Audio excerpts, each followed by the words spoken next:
Hey friends, a lot of users are asking if Windows 10 is free. I say the retail home version is for $138 and I say don't buy it. I'll tell you why not to buy it, because this Windows version has a license which will expire in October this year. Okay, so here's a better suggestion: just buy a laptop with Windows 11 in it, which has better system requirements. Don't go for Windows 10.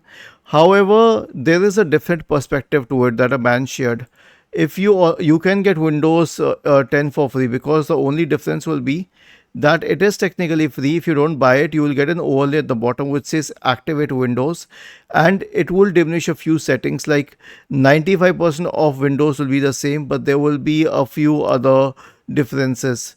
So this is why it is said that if you haven't purchased Windows 10 till now and you just need Windows 10, then you can go for this option. Else it is better to buy a laptop with Windows 11 in it. The OEM key will be much cheaper. Rest is your call. Was this helpful? If yes, then please subscribe to the channel. If not, then let us know in the comment section of the video on how we could help you further. Thank you for watching this video and have a nice day.